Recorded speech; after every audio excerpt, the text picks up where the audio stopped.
በስመ አብ ወወልድ ወመንፈስ ቅዱስ አሐዱ አምላክ አሜን። በክርስቶስ ክርስቲያን፣ በወልድ ወልድ እግዚአብሔር፣ በመንፈስ ቅዱስ መንፈሳውያን የተሰኛችሁ ያያሉ የልዑል እግዚአብሔር ቤተሰቦች የእናታችን የቅድስት ድንግል ማርያም የአስራት የበኩራት ልጆች እንኳን ለቅዱስ ቂርቆስና እንዲሁም ለእናቱ ለቅድስት ኢየሉጣ ዓመታዊ መታሰቢያ ክብረ በዓል በሰላም በጤና ደረሳችሁ። ዝክር ሚዲያችንን ሰብስክራይብ፣ ላይክ እንዲሁም ሼር በማድረግ አገልግሎታችን እንድታበረታቱ ስንል በልዑል እግዚአብሔር ስም በትህትና ቃል እናሳስባለን። ዘውትር ሁሌም የምናቀርብላችሁ የቤተ ክርስቲያናችን ገድላት፣ ድርሳናት እንዲሁም ስንክሳር ወደ እናንተ በዚህ ሰዓት የምናደርስላችሁ መሆኑን እያሳወቅን ከቅዱሳኑ ረድኤታቸውን በረከታቸውን እንዲሁም በቃል ኪዳናቸው እንድንጎበኝ ስንል የልዑል እግዚአብሔር መልካም ፈቃድ ይሁንልን። ከሰማዕታቱ ከሕፃኑ ቅዱስ ቂርቆስና እንዲሁም እናቱ ከቅድስት ኢየሉጣ ረድኤታቸው በረከታቸው በእኛ በመላው ሕዝበ ክርስቲያን ላይ አድሮና ጸንቶ ይኑር አሜን። ቅድስት ኢየሉጣ በሮም ግዛት በሚገኝ አንገቤን በሚባል ሀገር በፈሪሃ እግዚአብሔር በክርስትና ሃይማኖትና በበጎ ምግባር ጸንታ ትኖር የነበረች ደግ ሴት ነበረች። በሥርዓት ያሳደገችው ቂርቆስ የሚባል ሕፃን ልጅም ነበራት። ቅድስት የዘመኑን አረማዊ መኮንን ለእስክንድሮስን በመፍራቷ ከልጇ ጋር ከሮም ወደ ጠርሴስ በተሰደደችም ጊዜ መኮንኑ እነርሱ ከሚገኙበት አገር ገብቶ ክርስቲያኖችን እያሳደደ መግደል ጀመረ። የንጉሡ ወታደሮችም እግዚአብሔርን እንዲክዱ ለጣዖት እንዲሰግዱ ቅድስት ኢየሉጣንና ቅዱስ ሕፃኑ ቂርቆስን አስፈራሯቸው።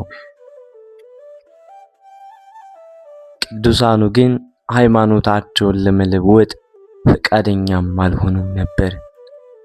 በዚህም መኮንኑም ተቆጥቶ በዓይንና በአፍንጫቸው ውስጥ ጨውና ሰናፍጭ በመጨመር በጋሉ የብረት ችንካሮች በመቸንከርና መላ ሰውነታቸውን በመብሳት በብዙ አይነት መሳሪያ አሰቃያቸው። እግዚአብሔርም የጋሉ ብረቶችን እንደ ውሃ ያቀዘቅዝላቸው፣ ስቃያቸውንም ያቀልላቸው ነበር።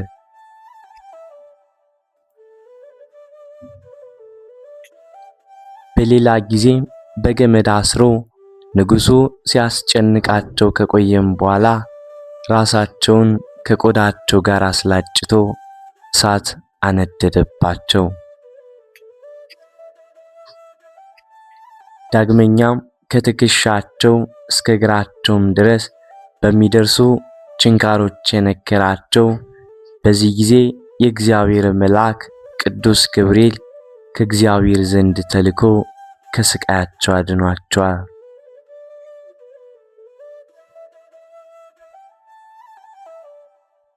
አሁንም ቀኑን በሙሉ በልዩ ልዩ የስቃይ መሳሪያዎች ቢያስጨንቃቸውም የእግዚአብሔር ኃይልና የቅዱስ ገብርኤል ተራዳይነት አልተለያቸውም ነበርና ምንም አይነት ጉዳት አልደረሰባቸውም።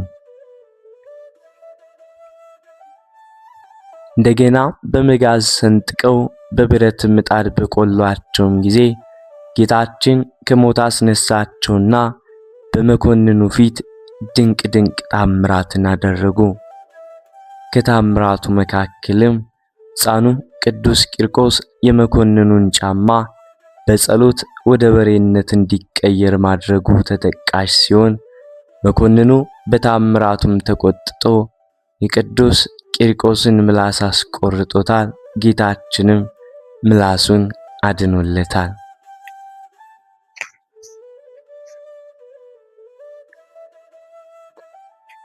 ዳግመኛም በፈላ የጋኗ ውስጥ ቅዱስ ቂርቆስንና ኢየሉጣን ሊጨምሯቸውም ሲሉ ቅድስት ኢየሉጣ በፈራችም ጊዜ ቂርቆስ እናቴ ሆይ አትፍሪ ኢትፍሪ እመ ነደ ነበልባለ እሳት እያለ ያረጋጋትና በተጋድሏ እንድትጸና ወደ እግዚአብሔር ይጸልይላት ነበር።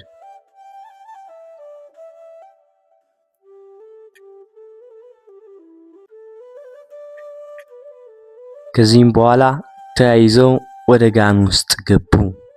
ውሃውም እንደ ውርጭ ቀዘቀዘ።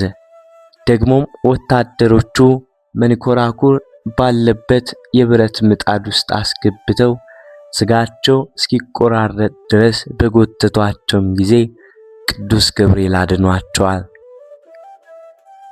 በመጨረሻ ከእግዚአብሔር ቃል ኪዳን ተቀብለው በመንፈቀ ሌሊት አንገታቸውን ተቆርጠው በሰማዕትነት ጥር 15 ቀን አርፈዋል። እስከ ሞት ድረስ በታመኑበት በተጋድሏቸውም ከእግዚአብሔር ዘንድ የሕይወትን አክሊል ተቀብለዋል።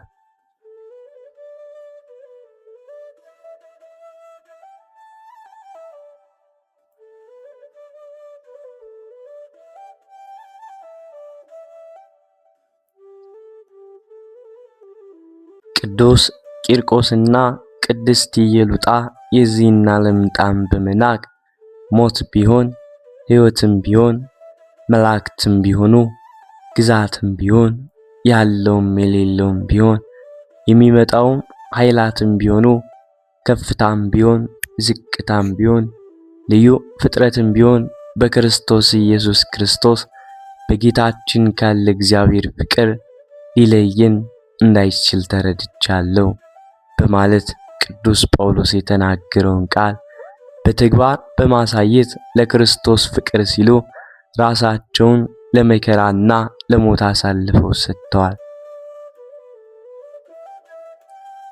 ቅዱሳኑ ተጋድሏቸውን እስኪፈጽሙ ድረስም ቅዱስ ገብርኤል አልተለያቸውም።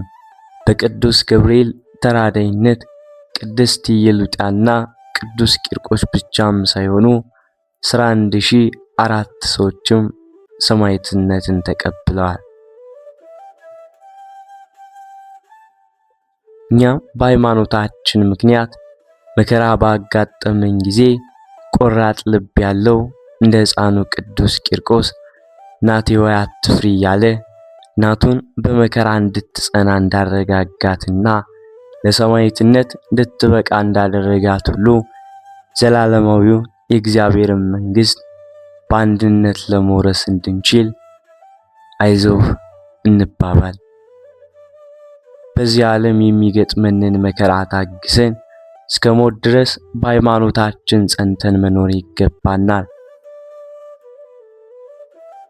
ክርስትና ለብቻ የሚጸደቅበት መንገድ ሳይሆን በጋራ ወጋ የሚገኝበት የድነት በር ነውና። ከዚህ ሁሉ ጋርም ቅዱስ ቂርቆስና ቅድስት ኢየሉጣን የተራዳው የእግዚአብሔር መልአክ ቅዱስ ገብርኤል በአማላጅነቱ እንዲጠብቀን በታምኖ ንሴፎ ትንባሌ ዚአከ መዓልተ ወሌሊተ በእግዚአብሔር ታምነን በቀንም በሌሊትም ያንተን ልመና ተስፋ እናደርጋለን እያልን እግዚአብሔርን እንለምናለን። ከመከራ ስቃይና ከመከራ ነፍስ ከልዩ ልዩ መከራ ስቃይ ያድነናልና። የእግዚአብሔር መልአክ በሚፈሩት ዙሪያ ይሰፍራል ያድናቸዋልም ተብሎ እንደተጻፈ መዝሙር 34 ቁጥር 7 ላይ ይህንን እንድናደርግም የቅዱሳን ተራዳኢነት አይለየን። ከሊቀ መልአኩ ከቅዱስ ገብርኤል እንዲሁም ከሕፃኑ ቅዱስ ቂርቆስና ከቅድስት ኢየሉጣ ዓመታዊ ክብረ በዓል ረድኤታቸው በረከታቸው አይለየን። አሜን።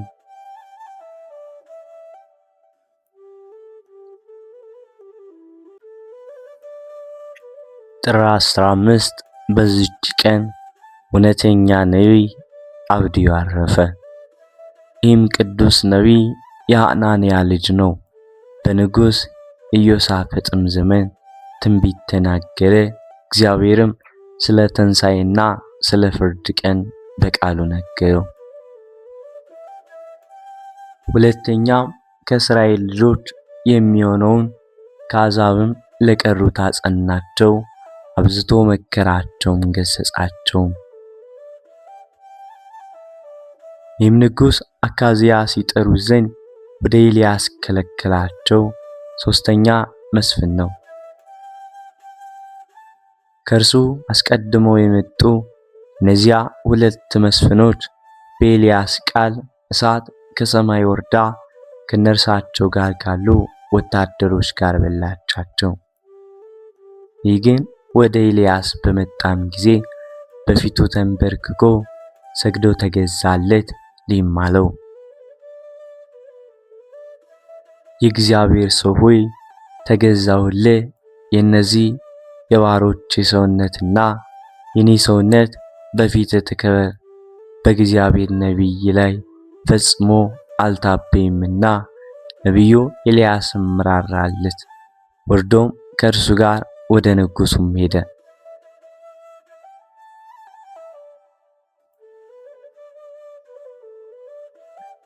ይህም አብድዮ ከምድራዊ ንጉሥ አገልግሎት የኤልያስ አገልግሎት እንደምትበልጥ የኤልያስም አገልግሎት ለሰማያዊ ንጉሥ አገልግሎት ታደርሳለችና ይህንን በልቡ አወቀ።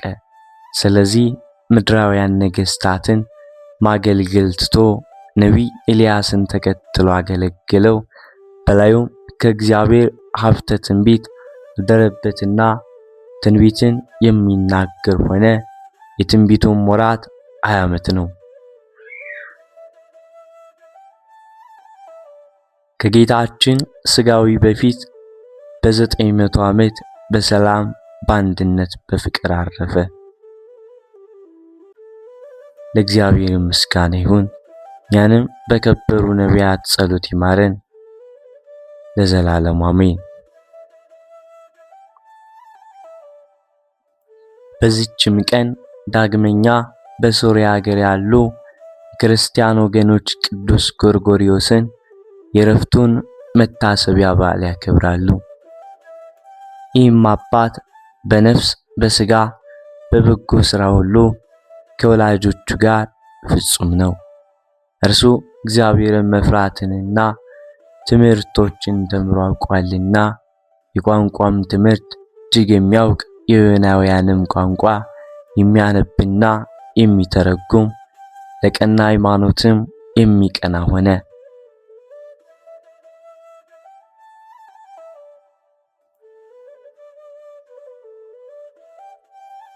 በውስጡም በጎ ሥራ በጎ ጠባይ ተፈጸመለት። ኑሲስ በምትባል ሀገርም ላይ ሳይወድ በግድ መርጠው ኤጲስቆጶስነት ሾሙት። እርሷም ደሴት ናት። የእግዚአብሔርንም መንጋዎች ጠበቀ። በትምህርቱና በድርሰቶቹም ልቡናቸውን ብሩህ አደረገ። የብሉያትንና የአዲሳትንም መጻሕፍትን ተረጎመ።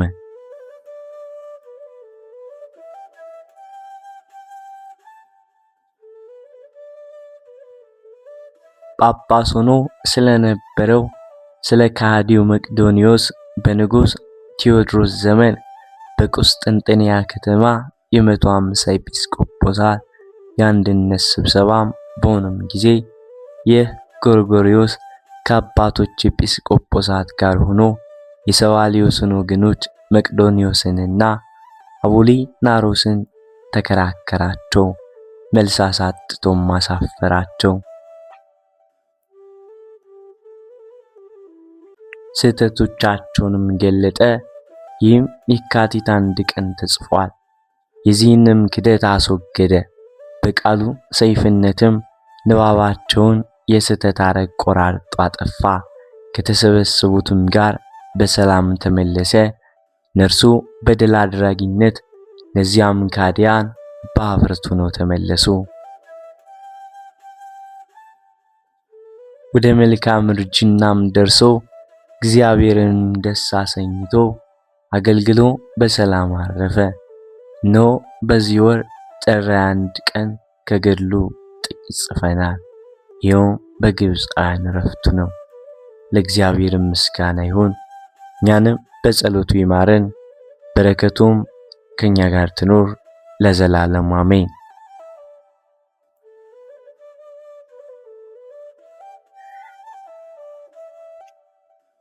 በዚችም ቀን በገድል የተጠመደ የከበረ አባት አርከሌድስ አረፈ።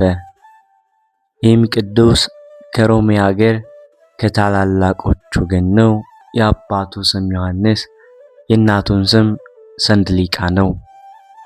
ሁለቱም እውነተኞች የሆኑ በእግዚአብሔር ሕግ ያለ ነቀፋ የጸኑ ናቸው። ቅዱስ አራለዲስም ዕድሜው 12 ዓመት በሆነውም ጊዜ አባቱ ሞተ። እናቱም ሚስት ልታጋባው አሰበች። እርሱ ግን ይህን አልወደደም። ከዚህም በኋላ ወደ ንጉሥ ሄዶ የአባቱን ሹመት ይቀበል ዘንድ መከረችው። ከእርሱም ጋር 2 አገልጋዮችን ላከች። ለንጉሡም እጅ መንሻ የሚሰጠውን ብዙ ገንዘብ ሰጠችው። በመርከብም ተጭኖ በባህር መካከል ሳለ ጥልቅ ነፋስ በላዩ ተነሳ። ማዕበሉም እጅግ ከፍ ከፍ ብሎ መርከቡ ተሰበረ። እርሱም በአንዲት የመርከብ ስባሪ ሰሌዳ ተንጠልጥሎ ወደ ይብሳ ደረሰችው።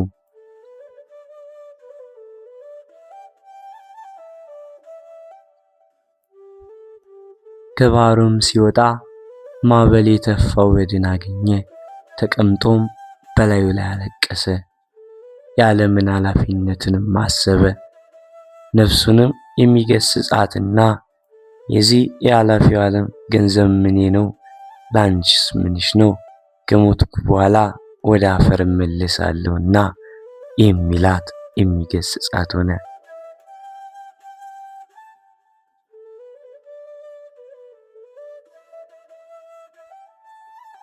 በዚያም ጊዜ የክብር ባለቤት ወደሆነ ወደ ጌታችን ኢየሱስ ክርስቶስ ለመነ፣ የቀና መንገድን ይመራው ዘንድ። ከዚህም በኋላ ተጓዘ። በቅዱስ ሮማኒዮስ ስም በሶርያ አገር ወደ ተሰራ ወደ አንዲት ገዳም ደረሰ። ከገንዘቡም ከእርሱም ጋር የቀረውን 200 የወርቅ ዲናር ለአበምኔቱ ሰጠው። የምንኩስና ልብስንም እንዲያለብሰው ለመነው። የከበረ አርከሌድስም ከመምጣቱ በፊት ለአበምኔቱ መንፈስ ቅዱስ አስረድቶ ነበር። ወደ እርሱም በደረሰም ጊዜ አበምኔቱ ደስ አለው። የከበሩ መነኮሳትንም ሁሉ ሰበሰባቸውና በቅዱሱ አርከሌድስ ላይ ጸለዩ።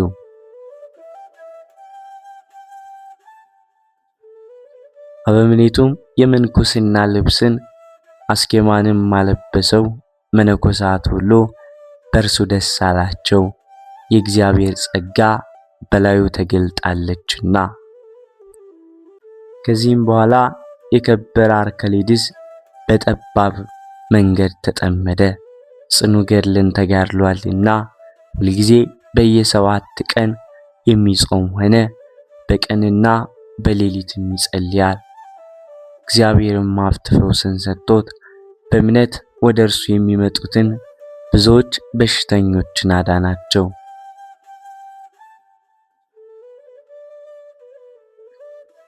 የሴቶችንም ፊት ከቶ እንዳያይ ከጌታችን ኢየሱስ ክርስቶስ ጋር ቃል ገባ። ከእናቱ ዘንድም 12 ዓመት ያክል ወሬው መሰማቱ በዘገየም ጊዜ በእርሱም የሚሆነውን አላወቀችም። የሞተ መስሏታልና እጅግ አዘነች።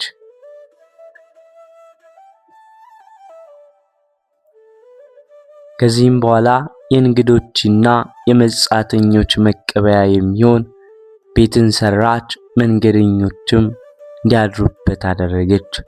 በአንዲትም ዕለት የብፁዕ አርከሌድስን ዜና ሲናገሩ መንገደኞችን ሰማቻቸው።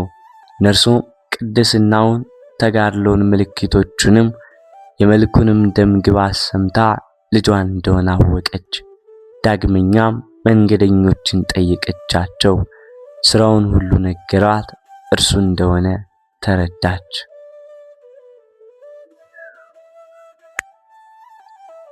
በዚያንም ጊዜ ተነስታ ወደ ከበረ ሮማኒዮስ ገዳም ሄደች። ወደ ልጇ ወደ አርከሌዴስም እንዲህ ብላ ላከች።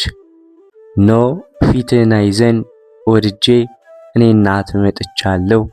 እርሱም ከቶ የሴቶችን ፊት እንዳላይ ከክብር ባለቤት ከጌታ ኢየሱስ ክርስቶስ ጋር ቃል ገብቻለሁና ቃል ኪዳኔን ማፍረስ አይቻለኝም ብሎ መልሶ ላከ።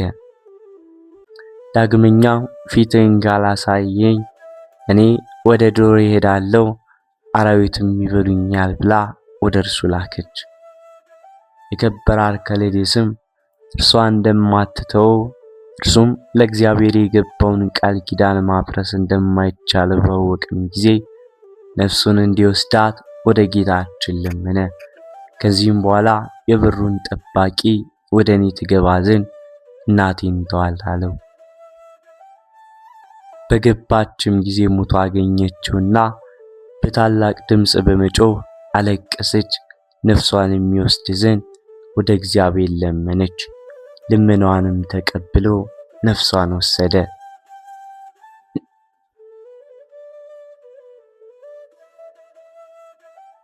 ከዚህም በኋላ ስጋዋን ከልጇ ጋር ለይተው ለብቻዋ ሊቀብሩ ወደዱ። ከከበረ አርከሌዴስም በል የእናቴን ስጋ ከስጋ አትለዩ፣ በሕይወቷ ሳለች ተይኝ ዘንድ ልቧን ደስ አላሰኙምና የሚል ቃልም ወጣ። ይህንንም ቃል በሰሙም ጊዜ እጅግ አደነቁ፣ እግዚአብሔርንም አመሰገኑት። ሁለቱም በአንድ መቃብር ውስጥ ቀበሯቸው። ጌታችንም ለበሽተኞች ታላቅ ፈውስን ከሥጋው ገለጠ። ለእግዚአብሔር ምስጋና ይሁን። እኛንም በዚያ አባት ጸሎት ይማረን፣ በረከቱም ከኛ ጋር ትኖር ለዘላለሙ አሜን። ወስብሐት ለእግዚአብሔር ወለወላዲቱ ድንግል ወለመስቀሉ ክቡር። በዚሁ ቆየን፣ አሜን።